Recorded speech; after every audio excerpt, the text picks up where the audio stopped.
You buy a pair of socks, that's 2 socks. You buy a pair of Bombas socks, that's 4 socks. Because one purchased is one donated. Socks are the #1 most requested clothing item in homeless shelters. So when you buy a pair of super comfortable Bombas socks, you're also donating a pair. Bombas customers have powered over 150 million donations. So Bombas would like to thank you 150 million times. But we only have like 30 seconds. Go to bombas.com/Wondery and use code Wondery for 20% off your first purchase. That's BOMBAS.com/Wondery and use code Wondery at checkout. From the waters of Lake Erie. It was raising flags. He said, there's no way that fish should weigh 7.9 pounds. It's just not big enough. To a nondescript office building in Richmond, Virginia, home to a $700 million fund for children with special needs. If there were a cliche list of how to blow money that you just stole very quickly, this guy did all of them. To the ski slopes of Salt Lake City, where a former Olympic snowboarder landed on the FBI's most wanted list. Ryan James Wedding is one of those interesting narcos who have had 2 very successful careers, one legal and one illegal. We're pulling back the curtain on a fresh lineup of opportunists who stopped at nothing to get ahead. These are the stories of people who saw a loophole, a moment of weakness, a chance to get ahead, and took it. I'm host Sarah James McLaughlin. Join me for a new season of The Opportunist on May 19th. Follow now wherever you get your podcasts.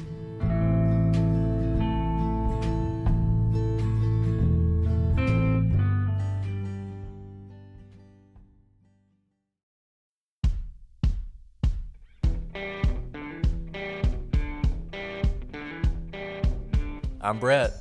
And I'm Alice. And we are the Prosecutors.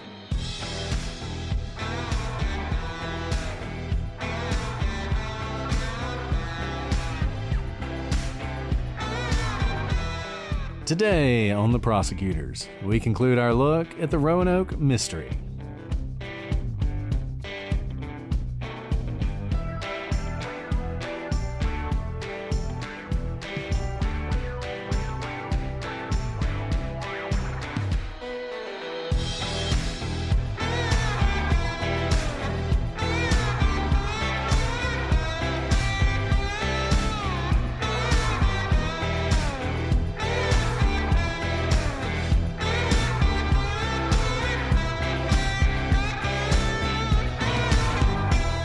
Hello, everybody, and welcome to this episode of The Prosecutors. I'm Brett, and I'm joined, as always, by my Nemetian co-host, Alice. Hello, Brett. No idea what you said, but it sounded very fancy. You know, Porter from Lidditz says that means co-host in Algonquin. Now, I'm going to go on a limb and say that in the Algonquin language, they didn't have the word co-host, but I'm going to assume it's like traveler or friend or partner or something like that. So it's good enough for me. It's good enough for me. I'll take it from now on. Isn't that what co-host is? A traveler in this life? Oh, there you go. I love it. Way to go, Porter. Way to go. Porter. I like to encourage the next generation, Brett. And way to go, by the way, to Lidditz Elementary School for winning track and field day.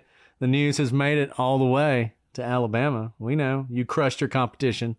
The other elementary schools, they had nothing for you. So congratulations to Lidditz on your victory. It will be written on the scrolls of immortality for all time.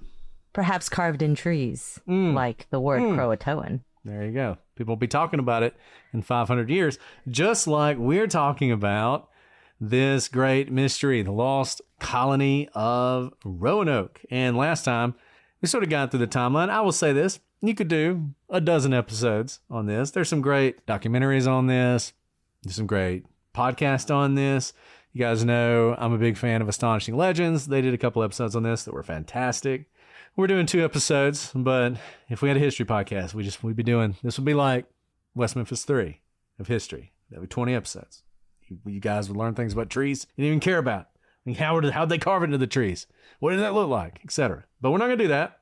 And today, we're going to spend most of the day talking about theories because there are a lot. You can imagine a mystery this old, still unsolved. It has generated a lot of different theories. I think the only thing we don't have are radioactive Yetis, which is too bad. But little warm for Yetis. Maybe Bigfoot. We may talk about Bigfoot later on. I don't know. I wasn't there. It's true. Maybe it was colder back then. Anyway, okay. Well, with that, I do want to thank the kids at Lidditz Elementary again. Before we got started, I was showing the folks in the chat. We got a bunch of great artwork from the kids. Alice, I'll be sharing that with you as well. A bunch of thank you notes. Just y'all are awesome and wonderful, and y'all are going to do wonderful things, and good luck in wherever life takes you. And thank you for helping us to do this episode. So with that, Alice, I think it's time to dive in. Let's dive in. So one of the things that I think is interesting and is always debated is the state of the colony. I don't know if it's debated so much as misreported. So depending on what source you look at, you'll see some sources will treat this as one of those sort of the great mysteries where it's always the coffee is still on the table. It's still hot, right? Breakfast was ready to be eaten. It just appeared that people just up and vanished as if they woke up that morning planning on doing their normal thing and then suddenly they're gone. And so you'll get that White shows up and the whole place is just deserted, but otherwise it looks fine. It's literally just the people have vanished into thin air. And then other people will say, no, like the houses were broken down. Or some people will say the fort itself was taken down. Others will talk about things were dug up and sort of askew. And all these other sort of descriptions of how the colony was found. And it's, I don't know, hard to say, right? But fortunately, we do have the first-hand accounting, the report written by John White himself. So I'm going to read this to you so you know exactly how it was found to the extent you can understand the English of the late 1500s, and it is a little different. so bear with me. So here's what he describes. He sort of talks about they come upon the colony, and as they're walking up to it, they see this Croatoan written into a tree. And he says, seated here means located or situated according to a secret token agreed upon between them and me at my last departure from them, which was that in any ways they should not fail to write or carve on the trees or posts of the doors the name of the place where they should be seated. For at my coming away, they were prepared to remove from Roanoke 50 miles into the Main. So this is interesting because I think this reinforces the idea that even as White was leaving a few years before, the colonists were already thinking about leaving. They weren't, we're definitely going to be here, but just in case, if anything happens, we'll do this. It was more like, hey, we're kind of planning on moving. And since we're planning on moving, let's agree upon this signal for you so you can find us. Therefore, at my departure from them in anno 1587, I willed them that if they should happen to be distressed in any of those places, that then they should carve over the letters or name a cross in this form. And it's a Maltese cross, which is sort of just a fancy cross. But we found no such sign of distress. So they find the name of the place, but not the cross. Now, there's a couple things that are interesting about this.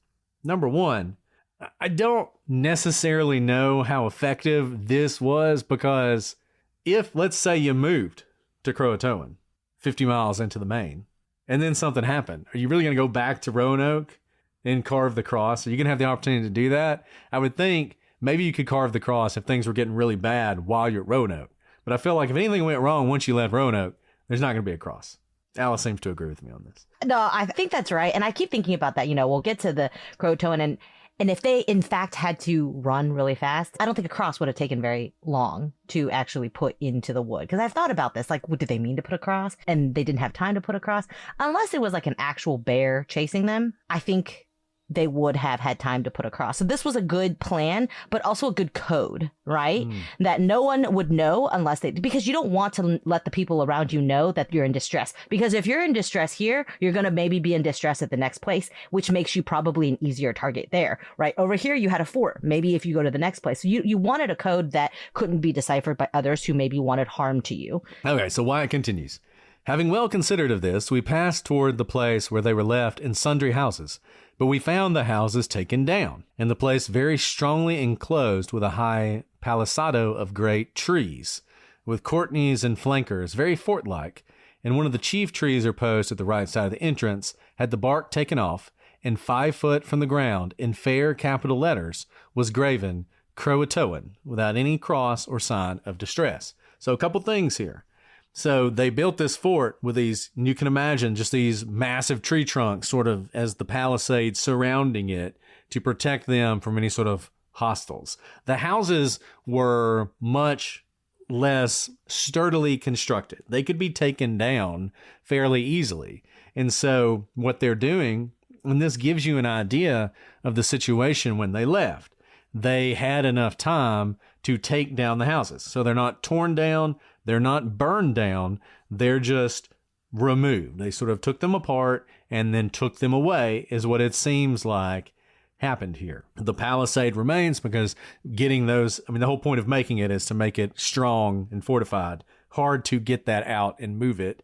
So probably the thought was, we'll take what we can easily carry and then we'll rebuild the fort wherever we go. So that was my question. Was it just taken down, or was it taken down and carried away? Were these like constructible houses, manufactured houses in a sense, so that they can take it with them to the next place, Croatoan or anywhere else? I think that's it. They could be taken down and carried away very easily.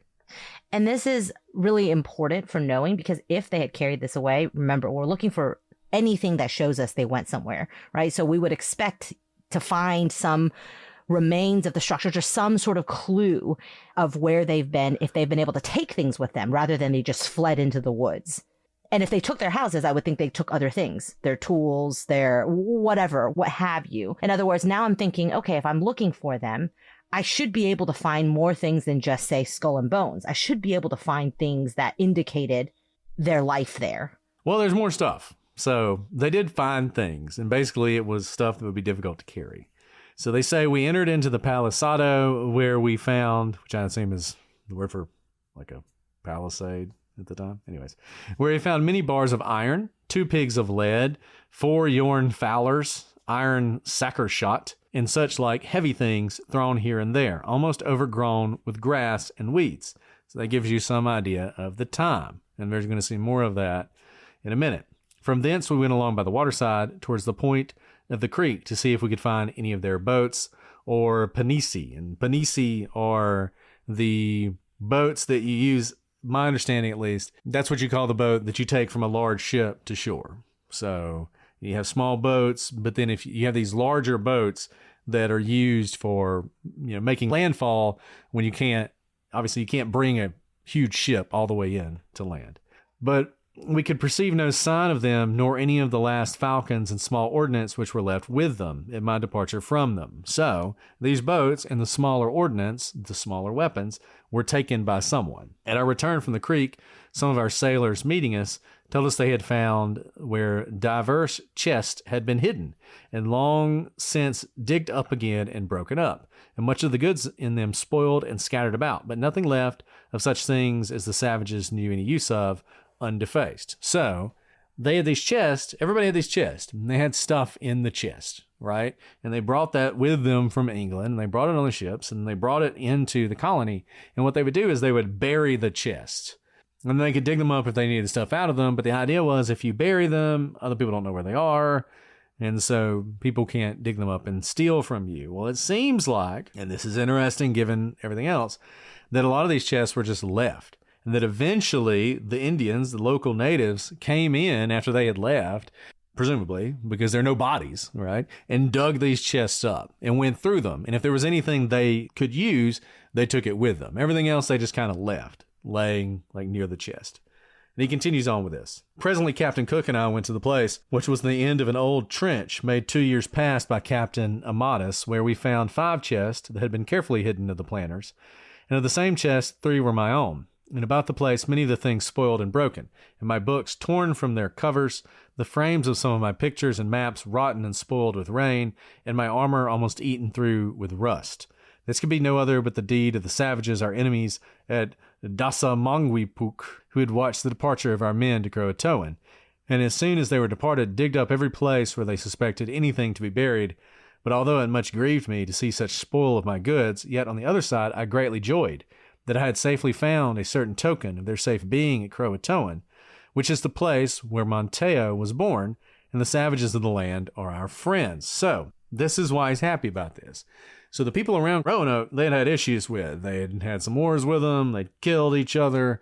And so they figured those people came in They dug all the chests up. They stole what they could.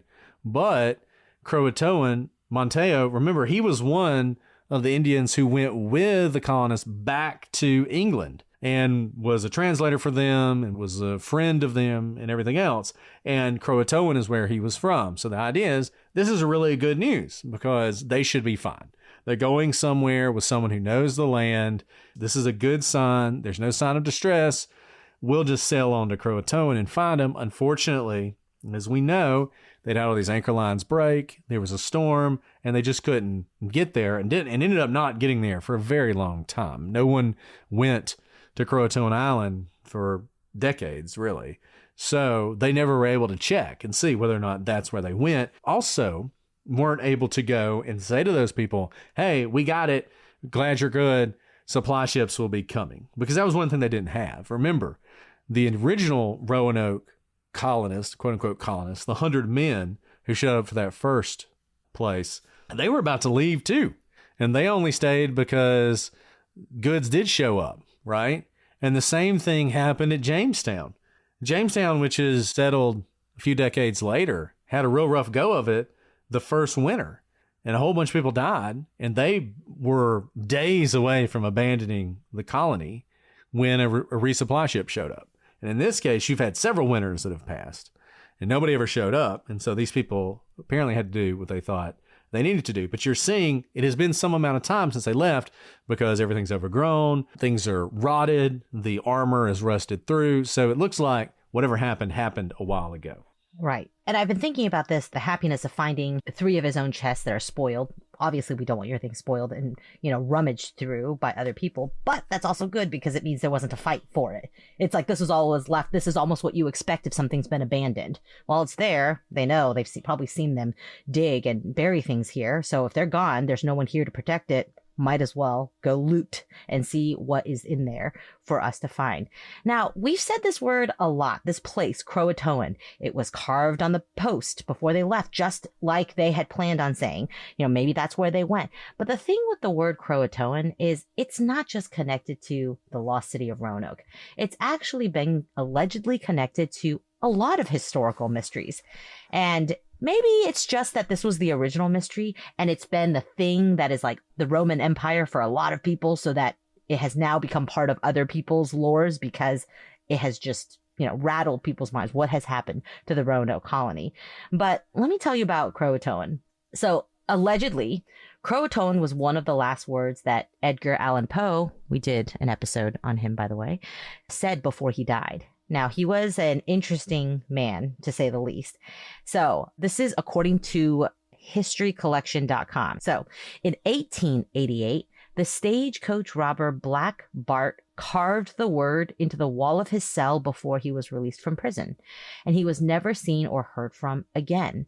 Now, it's also been alleged that it was found in Amelia Earhart's journal after she disappeared in 1937. Another fantastic mystery that we've covered as well. Now, the last bed that horror writer Ambrose Bierce slept in before he disappeared in Mexico in 1913, interestingly, also had the word Croatoan carved into one of the bedposts. And then in 1921, Croatoan was written on the last page of the logbook of the ship Carroll A. Deering when it crashed on Cape Hatteras near Croatoan Island. And the ship was missing its entire crew. So, is this just a coincidence? Or is this the Bermuda Triangle of words? I feel like the word allegedly is carrying a lot of water on this. I feel gotta like we need to dive into each of these. I know. I have some pretty serious doubts about this just because I will say we did a lot of research on Edgar Allan Poe. We read a lot of stuff about him, including books from like the 1800s that were very difficult to read. I don't remember ever seeing this. I never saw Croatoan in that. And we did a lot of research on Amelia Earhart. That's true. I don't remember anything about Croatoan coming up in her logbook. Now, How did they find her logbook? Exactly, if they couldn't find her. There you go. I think there's a lot of interesting things in there. I can imagine it sounds amazing, right? Because you're disappearing into, it's the same type of story, right? You're disappearing into the void. And what is the void a word for? Croatoan. But I don't know that we ever found her logbook. If we found it, it would probably, no pun intended, be very waterlogged. And I would not think that you'd be able to see much in it. And what we do have, though, are audio, when she was talking and then she disappeared. Croatoan was not part of that dialogue. Now, look, we're definitely doing the Carol A. Deering at some point because it is an awesome ghost ship story. So we'll just let you know. Now, it could have said Croatoan because they were just writing down where they were because they did disappear right around this area. So that one may actually be true, but I don't know about the rest of them. Ambrose Bierce, it's an interesting story too. Fascinating guy. He wrote, what was the name of the story? Like The Incident on Something Bridge, which some of you probably watched. When I was in either high school or late elementary school, 8th grade, we watched a PBS dramatization of this story. And it's about a guy in the Civil War and he's about to be hanged and he escapes and all this stuff happens. He was a really great writer. He also wrote The Devil's Dictionary, which is fantastic. It's basically humorous definitions for words that aren't real. So fascinating guy, but also just vanished without a trace in Mexico. So what a way to go. So those are some of the unusual aspects. I mean, the entire Roanoke story is obviously unusual. So that leads us to the question, what happened? What are the theories? And you can imagine with multi-100-year-old mysteries, there's going to be theories galore. And if anyone can solve it, I do believe it could be the Lidditz Elementary School kids. So let's dive into some of the theories that they have brought up to us. We've researched as well. And then Brett and I have not talked about what we think happened. I've thought a lot about this. I don't know that we're going to solve it today, but we can always try.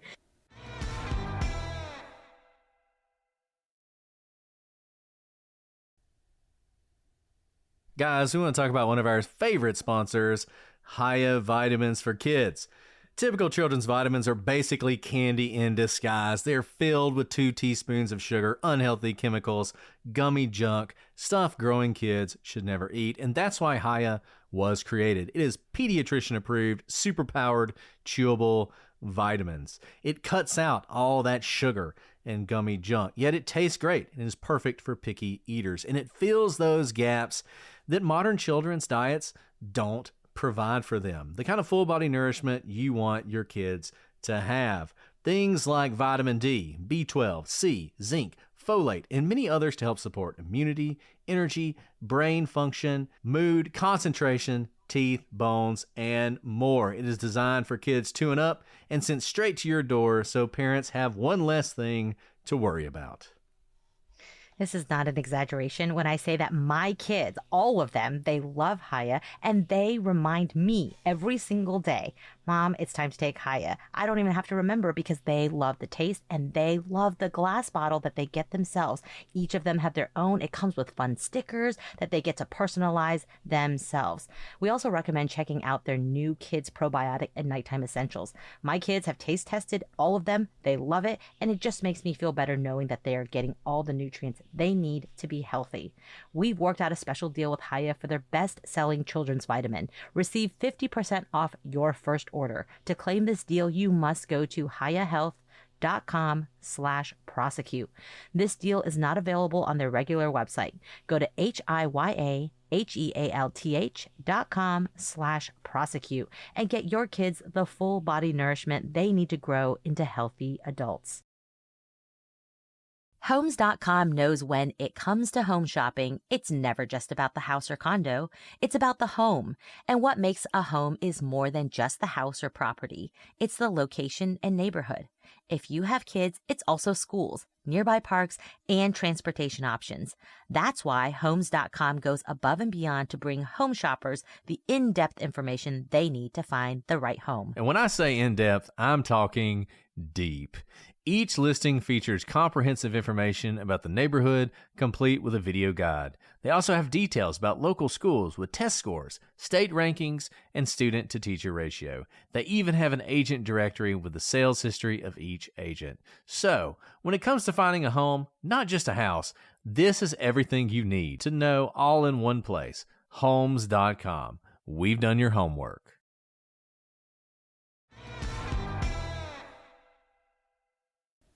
So most researchers do agree that some sort of crisis caused the colonists to leave the settlement split into small groups, and disperse.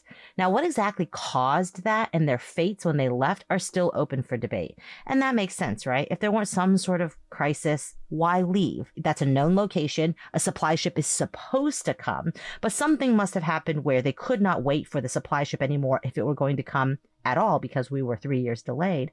But what was that crisis? Was it simply a slow running out of supplies, or did something happen? And if something happened, where's the cross in terms of the code that they had come up with? So let's start with the first theory. So did the colonists join local Indian tribes? Now, one popular theory, of course, is that colonists were unable to make it on their own without adequate food and resources.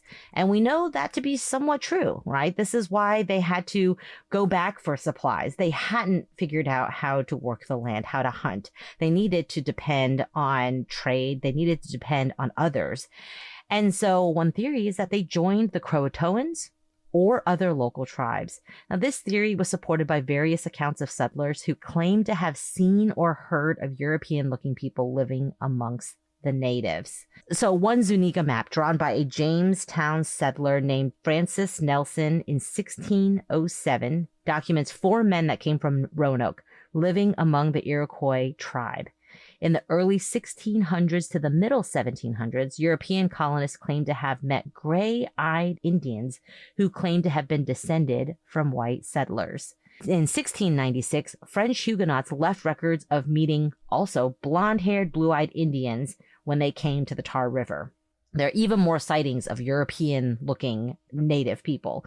In 1709, John Lawson, in his book A New Voyage to Carolina, records Croatoans living on Croatoan Island who claim that they used to live on Roanoke Island, and they claim to have white ancestors. Sounds like maybe that could be our colony here. Now, this theory would also explain why they had carved the word Croatoan before abandoning the settlement. The Croatoans were one of the tribes that the settlers had friendly relationships with, so it's not completely out of the question, and especially if they were in some sort of crisis, they needed help, it makes sense that they would go towards a friendly group of people who could potentially save them, help them. Now, is that likely, though? Now, I'll say this, if you study this period in history at all, I don't know why this is, but one of the most popular stories that settlers would talk about was seeing natives who appeared to be white, blue-eyed, blonde-haired. You get the whole thing, right? Like it doesn't matter if you're near Roanoke or not. Like you see this again and again, and it pops up a lot if you look like the whole like ancient aliens type thing, or like ancient civilizations, abandoned civilizations, Atlantis, all that stuff. People are always pointing to these sightings as evidence of some sort of settlement of non-native peoples in the Americas before the Europeans arrived. And honestly, I don't really buy most of them. I feel like it was just a popular thing to say. Now, it is interesting. These are interesting stories. The sort of supposed first-hand accounts of talking to people who said their ancestors lived on Roanoke and, they're somehow related to the settlers are interesting. And, there's at least a basis for this here that you don't necessarily have in some of these other stories that you see in various places. But I don't know. I have some skepticism about some of these sightings, but we'll come back to this because obviously this is an important theory. And I think you end up seeing what you want to see, right? And environment changes a lot of things. The eyes that you're seeing, the intonation that you're hearing, it could be very well that they're not seeing anything, or I don't know, genetics is like kind of crazy. It's completely possible that absent Roanoke colonists integrating with the tribes, that there is some genetic past or lineage of different tribes that may have physical characteristics that may look European that have nothing to do with the Roanoke tribe members themselves. Because remember, there are a lot of settlers in this area. They've been coming for a while. The Spanish, the English, the French, it's not just the Roanoke 100 of them. And it's going to be fewer than that because there's some men, women, children. So the second theory is that the colonists were slaughtered, basically by native tribes who were upset that they were there. And this is actually the theory that was believed by the English for centuries, based on a claim by Captain John Smith of Jamestown fame. So in 1607, he attempted to figure out what happened to the lost colony. We talked about this before. This is something the Jamestown folks were really interested in. And he, if you've seen Pocahontas, as you know, was friends with Chief Powhatan, which was a local chief who controlled a very large area. And he told Smith that he and some of his warriors had murdered all the colonists because the colonists decided to join a tribe that refused to ally with Powhatan. And to prove this story, he showed Smith several items he took from the colonists, including a musket barrel, a brass mortar, and a pestle. William Strachey recorded this tale in the History of Travail into Virginia, Britannia. The problem with this theory is there are no bodies, and there's no archaeological evidence ever discovered in Roanoke to support this claim. And you see this, and you may think, wow, 600 years ago, how would you even find that? There's evidence from the Jamestown settlement of cannibalism. They found bodies that have evidence of cannibalism on them. And you would think if this many people, over 100 people, had been slaughtered, they would have found something. And in recent years, author and scholar Brandon Fulham has taken a deeper dive into this theory and has hypothesized that the massacre could have been referring to the 15 settlers initially left behind after the second expedition and not the later settlement. And remember, they did find evidence that those 15 men had been killed, including one skeleton that showed signs of being attacked by the natives. And Powhatan was an interesting guy. If you study this time period and you see the various tribes, there were many different reactions to the colonists. There were some tribes that were hostile, other tribes that wanted to trade, wanted to help out. And then there were the really sort of sophisticated people like Powhatan. And Powhatan saw an opportunity that if he allied with the English, they would give him the weapons he needed because he had been basically in a constant war with all these other tribes around the area. And by allying with the English, he was able to basically take over the whole area that wasn't controlled by the English. And obviously, long term, didn't work out. But initially, it was very beneficial to him. So, he's in such a good relationship with John Smith. He feels comfortable saying, yeah, maybe I killed a bunch of your guys before, but it's cool because we're friends now, right?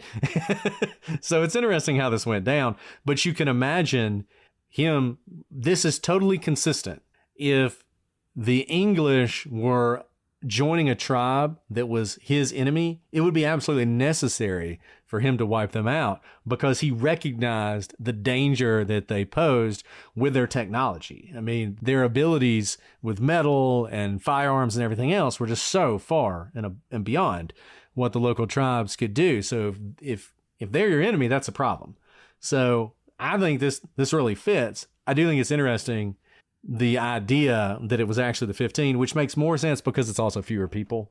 So I think you could do that more effectively, but an interesting theory and certainly a possibility.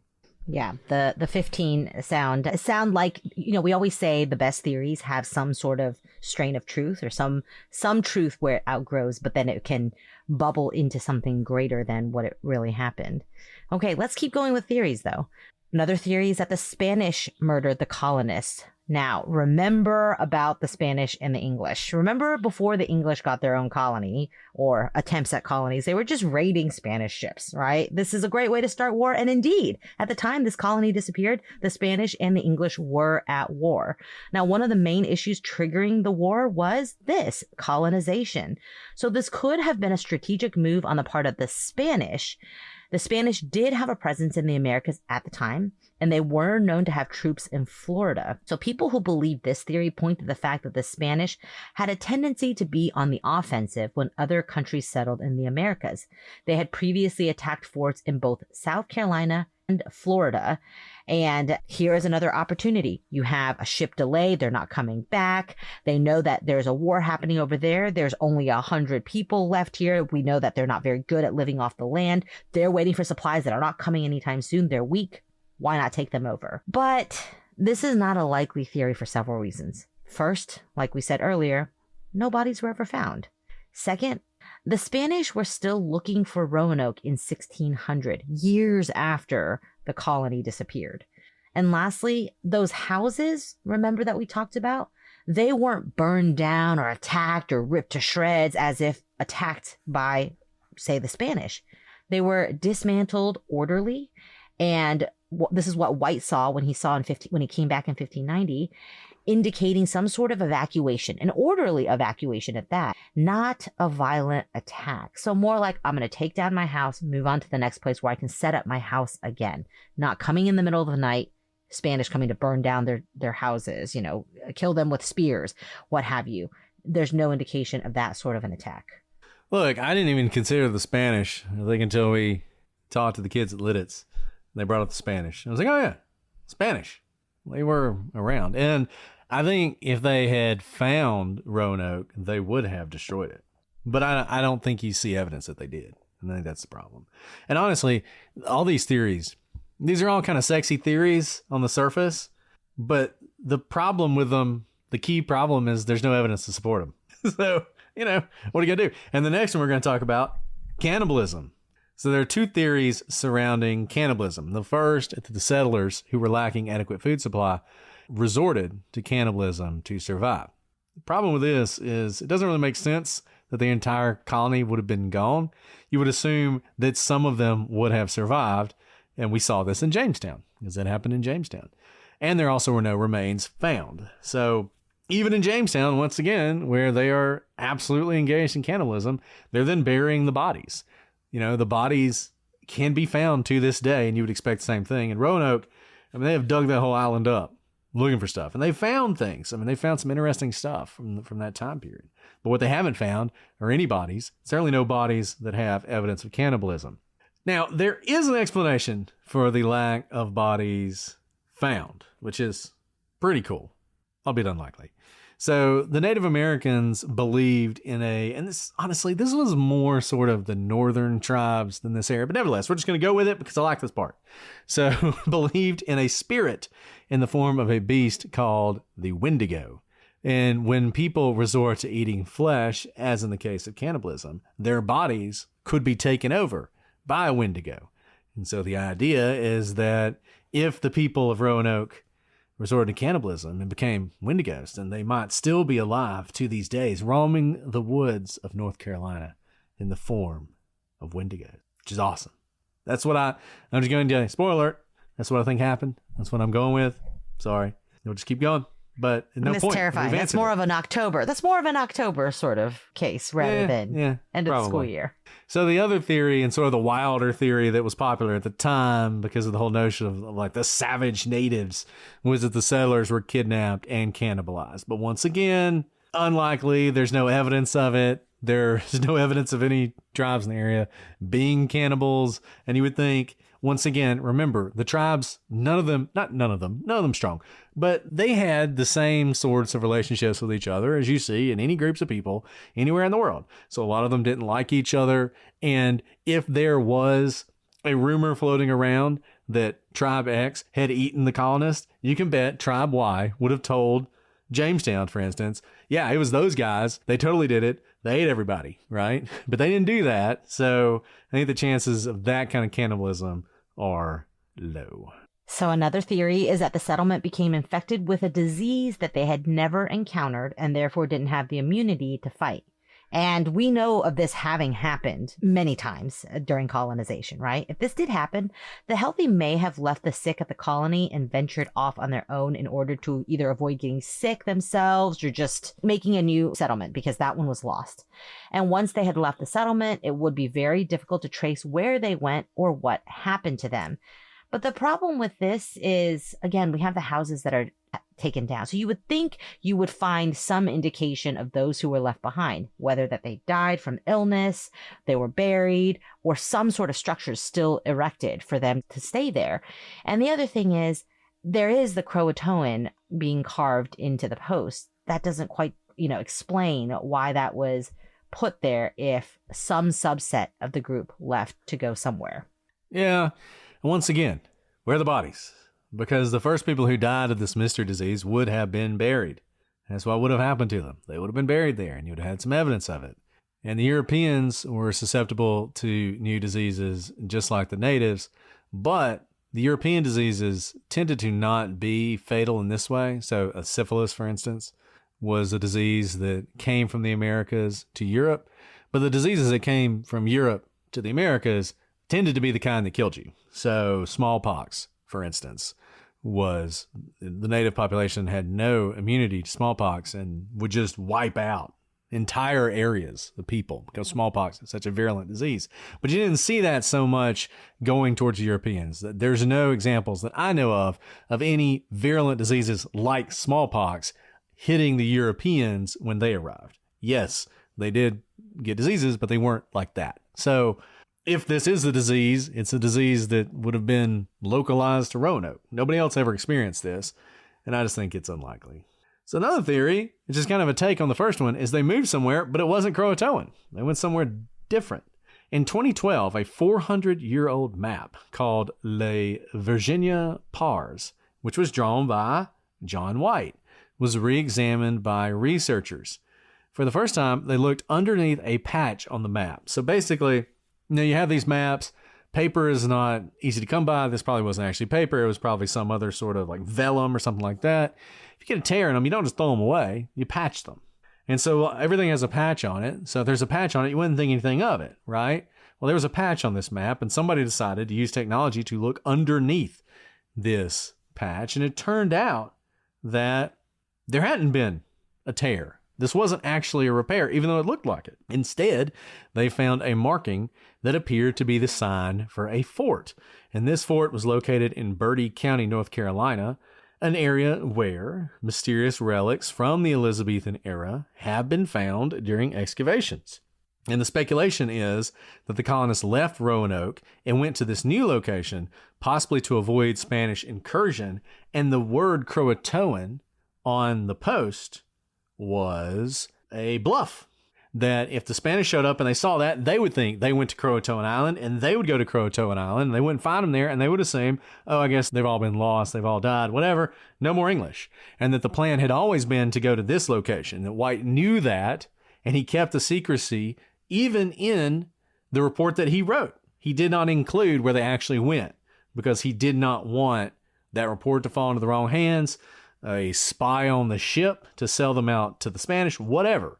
That he knew that, and that's why he put that fort on the map and then covered up with a patch so that nobody would know it. And maybe that's why he didn't try that hard to go to Croatoan.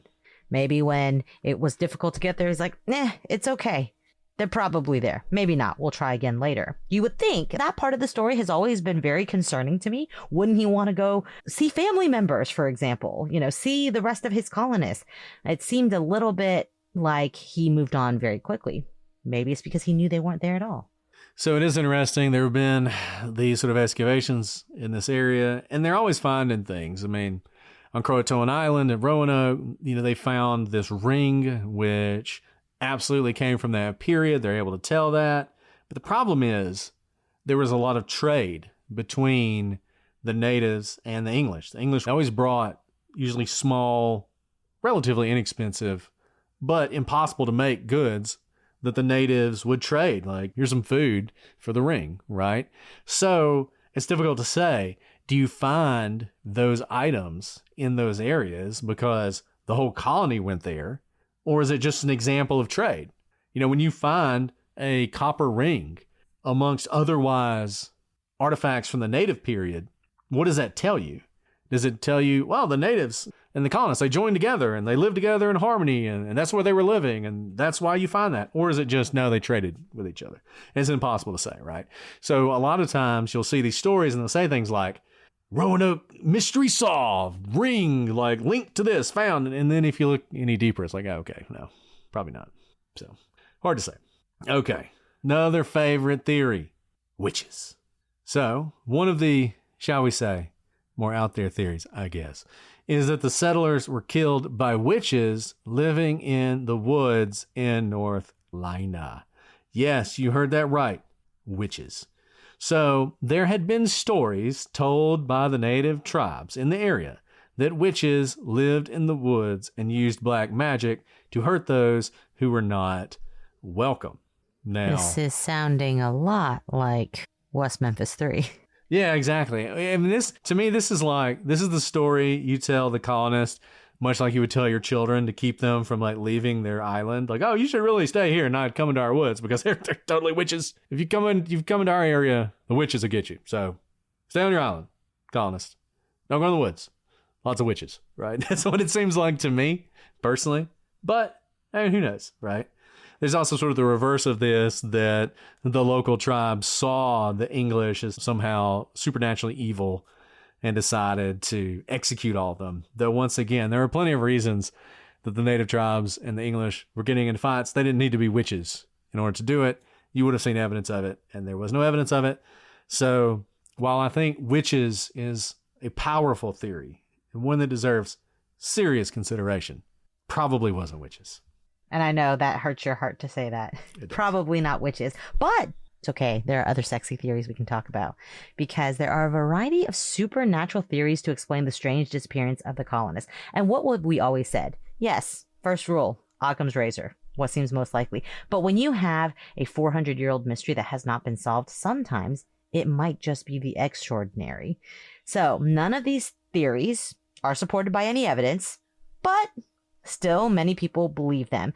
And part of the thing about supernatural events is maybe there isn't really any evidence of supernatural. That's what makes them extraordinary and supernatural in and of themselves.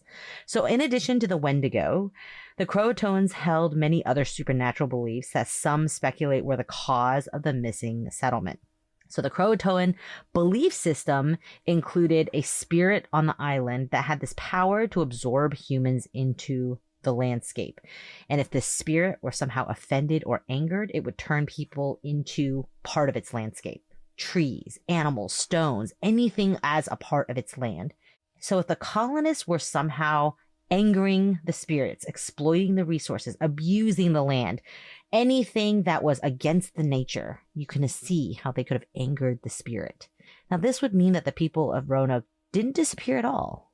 It means that they're still there to this day. They're just part of the landscape, and we've been looking in the wrong place all along. We shouldn't be looking for bodies.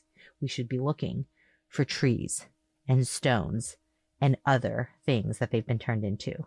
Now, the Croatoan believed in other types of supernatural things, not just the spirit that could have absorbed them into the land.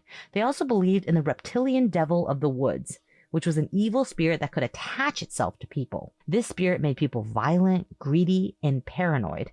Might just be human nature. I don't know. But the Croatoans believed that the reptilian spirit had possessed the settlers once they started to turn on each other and after White had left for England to retrieve more supplies. Now let me step back for a second because you might be thinking reptilian devil, that didn't happen. What have we always done in history when we are trying to explain human nature? Blame it on the devil. Allegories. Blame it on the devil, but also allegories. Right? There are monsters, there are devils and whatnot. Because what's described that the devil does to them here absolutely happens. What? Colonists turning on each other, becoming greedy, every man for himself. You could see that happening. That very well may have happened. And so there may be some truth in this. It may not be a reptilian devil, or it may be. But what they're describing as having happened, that sounds very human nature. And you can imagine if we're down to the last bread, the last whatever, morsels of food that can keep you alive. It can become very Lord of the Flies very soon. Yeah, and I was going to say, History Collection, which we will link to, has some great theories. This is one of them. They didn't leave any of them out, Reptilians. I love it. Probably not reptilians, but you never know. It's a possibility, and hey, they ain't solved in 500 years, so you got to start thinking about the extraordinary. But what is not extraordinary, and what is in fact entirely ordinary and natural, is the next theory. Aliens. That's right. Aliens could have abducted the colonists. And this would explain basically everything. I think really they would have just beamed up the houses, all of it, right? Just in one go. And that way you got maybe the lead was too heavy to beam up. There you go. Exactly. Yeah. Lead, it's heavy. I mean, it's kind of like a vacuum cleaner. Like everything that can get lifted up gets lifted, but like the heavy stuff, stays behind. Exactly. So they abducted the colonists. Maybe the colonists were having a rough time of it, and they're flying around. They see them. They decide to abduct them. I don't really know why, but I feel like there's been an Ancient Aliens episode on the Lost Colony of Roanoke. Probably. I'm almost positive there has been. So could have happened. Can't rule out aliens. Viable theory. would explain the lack of bodies. It actually is only one of the few theories, not the only theory, but one of the few theories that actually explains the lack of bodies. They were beamed up by the aliens. So there you go. All right, so if it's not aliens, could it be a conspiracy? So not only is this the first American mystery, it's also the first American conspiracy. And there is a conspiracy theory that people in the court, remember, Raleigh, favorite of the Queen, she may or may not have been having some sort of romantic tryst with him. He obviously had a lot of influence. Eventually, when Elizabeth died, he actually gets locked in the Tower of London for a while because King James I hated him, right? So there were people who did not like Raleigh.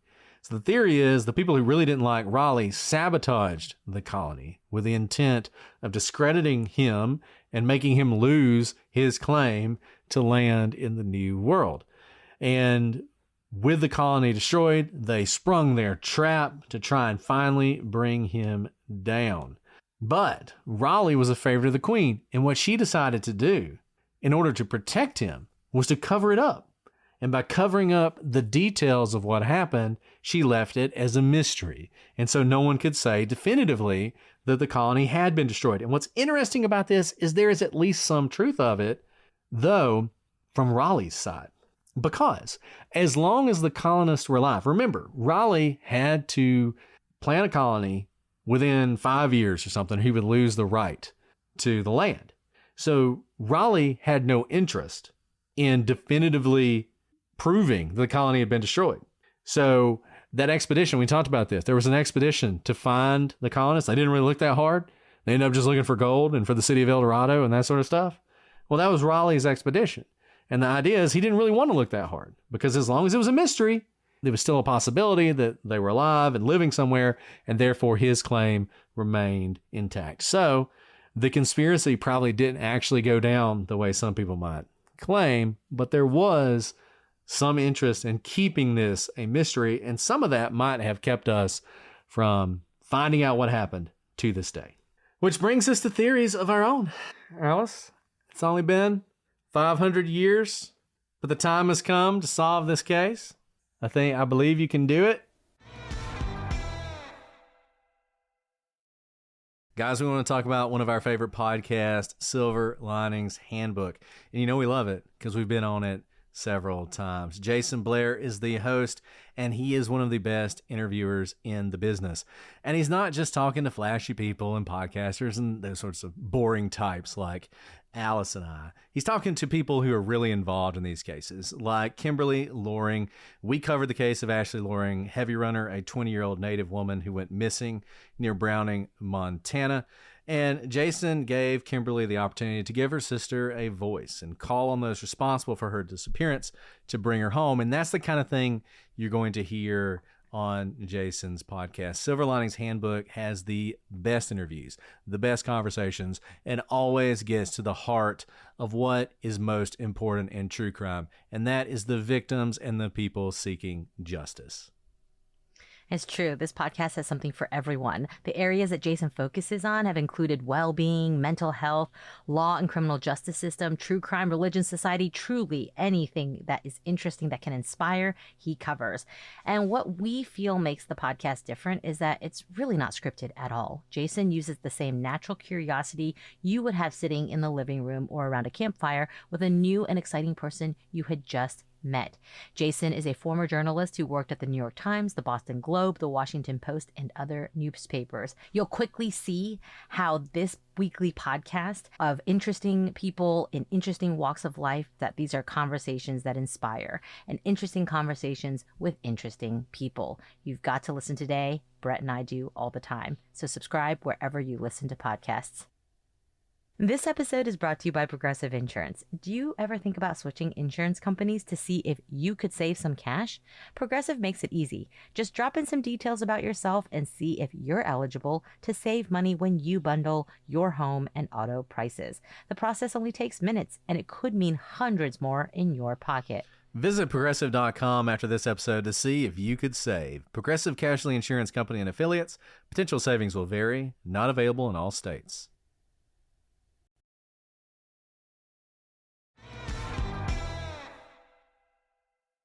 Let's do it. All right. So I have to say, the Lidditz kids, y'all did an incredible job with your theories. We actually added a bunch of theories thanks to you guys. I think it was one of you or maybe your teacher who said, what? No aliens?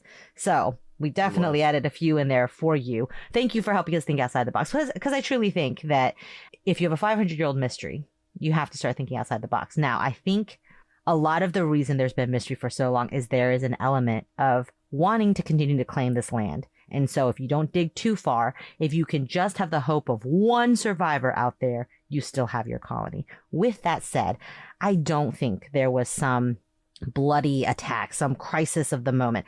I think more likely it was a slow dispersion of people, which is probably why it's so hard to put your finger on what exactly happened. Because I think, as you would have in any sort of situation where the captain leaves, the person who is in charge leaves, and he's supposed to come back in 9 months.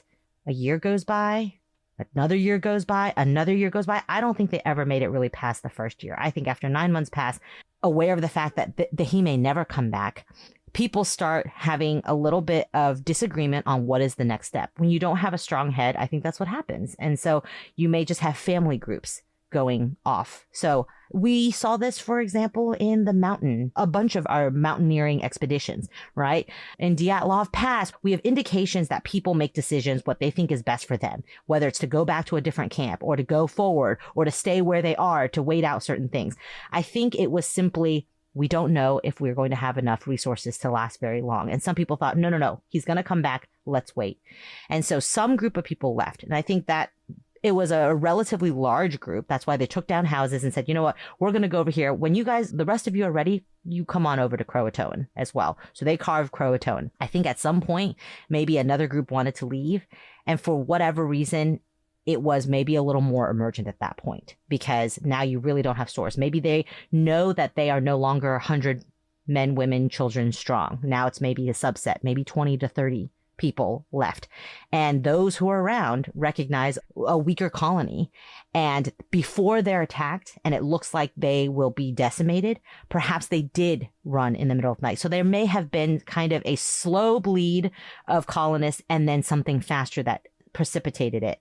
But I don't think it was a situation where they were all killed. I think they're somewhere. I think some of them could have made it to Croatoan. I think some of them could have integrated into the tribes in the area. And I think there is an element of multiple theories of what happened to everyone at the end of the day. Yeah. You think it's witches, huh? Yeah, I mean, it's definitely witches. It's definitely witches or aliens. Look, I mean, I think there's an element definitely of Occam's razor in this case, where you had a group of people who said, hey, if we leave, we'll carve a name where we're going in a tree. And then they showed up and they were gone and there was a name carved in the tree.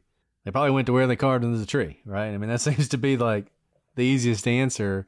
And I'll say this, I don't think it's provable. I mean, it may be provable eventually, DNA technology and more archaeological digs. And we just had that story recently about this iron scale or whatever it's called that was found on Croatoan Island. But I think essentially, so White left in August of 1587.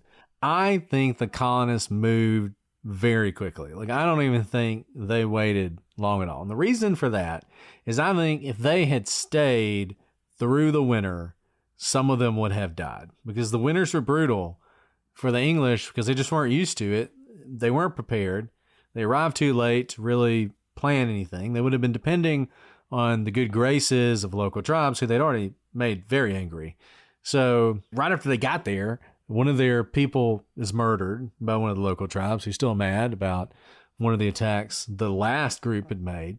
So I think they decided fairly quickly, let's go to Croatoan. And I think Manteo was a big reason for that because they knew they could go to Croatoan. They had some allies there who would help them out, get them through the winter. So I think they went to Croatoan Island.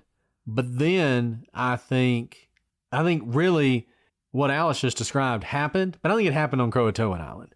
I think they got there, they made it through the first winter with the help of the locals, but then White never shows up, and days pass and months pass, and more people are like, you know, I don't want to do this, and they start to leave. Maybe they move to different places, they integrate with the local tribes, and I think basically all these people ended up either leaving or integrating with local tribes, and that's what happened to them. It's still a little strange to me that they've never found any bodies, because the problem with my theory is if they moved to Croatoan Island and they set up a little settlement, you should have found bodies.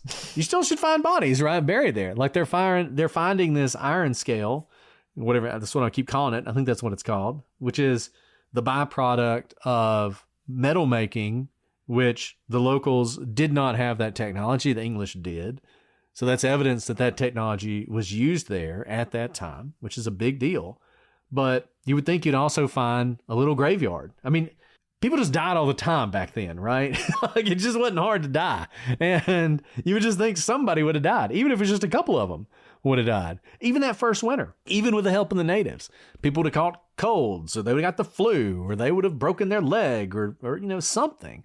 Or a woman would have died in childbirth, or Virginia Dare would have died. I mean, kids didn't live that. It was really tough. Talk about an incredibly difficult environment to raise a child, right? So it's weird that they don't find any of that. And I guess we'll just have to see if these continued archaeological digs, if they could find a body, find a skeleton from that period on Croatoan Island, I think that would tell you what happened. But generally speaking, it's a mystery in sort of the sense of we don't know exactly what happened, but they weren't abducted by aliens. They weren't killed by witches. They didn't all eat each other. They either sort of voluntarily integrated with the locals, or maybe the first Dare stone is somewhat accurate, and some of them were taken by locals basically in revenge for some of the things that happened before. That could have happened, but I think most likely they went to Croatoan Island, and really this is the lost colony of Croatoan Island, not the lost colony of Roanoke. And one thing to note about not finding bodies, because we've said this multiple times for all the theories, we're like, there's no bodies.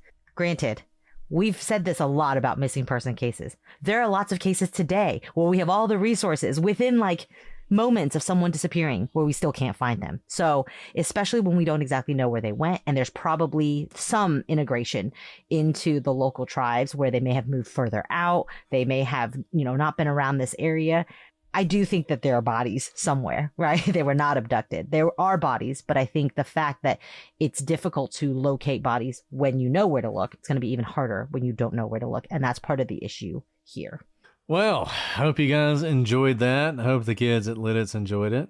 If you have theories or information or thoughts or anything else, shoot us an email, prosecutorspod@gmail.com, @prosecutorspod for all your social media. We love these old mysteries. If you have any other examples of old mysteries we need to do, we are always looking for these. We love covering things like West Memphis 3, but the great thing about these, you feel better at the end of them than you do at the end of most of the other true crime episodes we do enjoy doing. But these are always a treat, and we like to do them every now and then. So thank you to whoever recommended this. I mean, this is one a lot of people have wanted to hear, and I hope you guys enjoyed our coverage of it. Get on the gallery. You can discuss this case and others. If you want to watch us record these episodes, join Patreon. If you just want them early and ad-free, join Patreon. You can get them that way as well. If you just can't get enough of us, join our Substack. We have a lot of stories from true crime written by a lot of different people, not just us. And we also have some of the things we're doing, including Prosecutors University, where you can learn about things like sentencing and opening statements and closing arguments and habeas corpus and anything else you're interested in. So I hope you will check that out as well. And that link is usually in the show notes. Okay, Alice, so do you have anything else you want to add before we sign off? No, I'm just going to repeat what we said in the first episode, which is that we love talking to the Lidditz students. You guys, truly everything we came up with, you guys did it and more. And so it was a joy to see your research at work. And several of them even picked up books. It wasn't just based on the internet, which gives me hope for the future because, well, that's how I learned to research. And I truly think that some things AI cannot replace. They read actual books with pages and everything. It's wild. So yeah, we're always happy to be a part of that. And thank you not only to the kids, but also to the teachers and the administrators at Lidditz for making that possible. And we can't wait to do it again. Okay, well, we will be back next week with more West Memphis 3. But until then, I'm Brett. And I'm Alice. and we are the Prosecutors.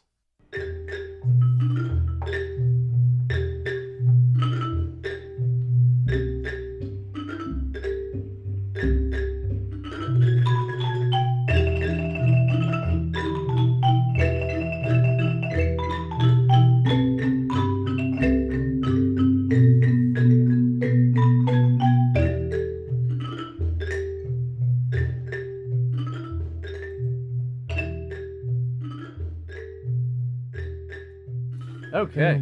Boom. Okay. Hi, guys. Boom. I am so sorry. I can't even begin to tell you all the chaos that was tonight. But I'm here. These things happen. Okay. Croatoan. Okay. Croatoan. I have more nicknames from the Liditsons. The Liditons. Oh, Liditons. Let's see what this word means. I have the word. I don't know what it means. You guys are. I'm sorry. I'm reading back through y'all's comments. They're hilarious. Very, very well done, guys. Hold on. I was like the captain that left the colony and came back late.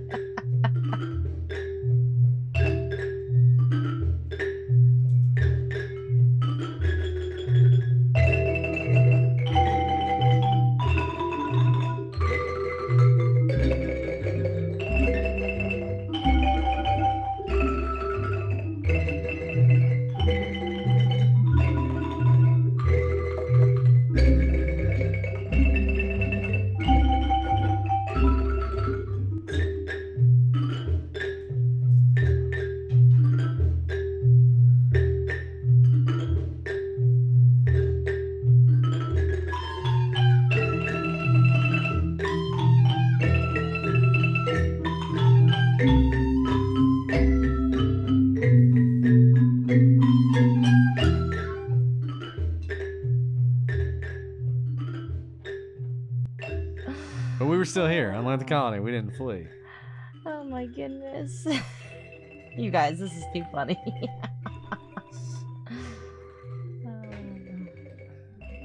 Alright, well, thanks for making me laugh, guys. This is hilarious. 2 seconds. You wait. Hey, look, you waited for me. You're fine. I'm just trying to find out what this word Okay, means. I'll just tell you some jokes. Not jokes. Okay, a tell some part of jokes. what was happening tonight. What? Tell some jokes. Oh, I mean, they're not jokes, but like, so we couldn't get the kids out of the pool. That was the problem. So, like, literally, I'm like swinging at water and like missing and like falling in. I'm like, come on, let's go. And trying to get like 3-4 kids out of the pool is different than only wrangling 2 kids out of the pool. It's true. So then they came home and everyone was dripping wet and running around and no one had eaten, so everyone was hungry. So I just had no control tonight. Sorry, guys.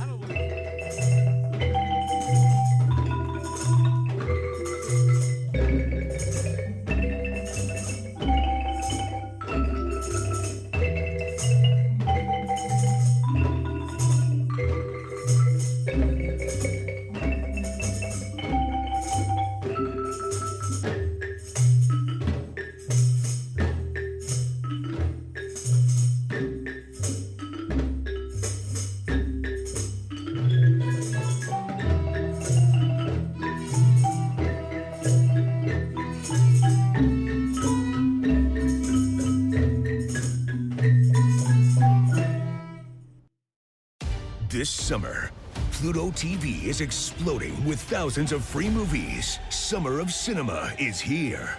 Feel the explosive action all summer long with movies like Gladiator, Mission Impossible, Beverly Hills Cop, Good Burger, and Transformers: Dark of the Moon. Bring the action with you and stream for free from all your favorite devices. Pluto TV. Stream now. Pay never.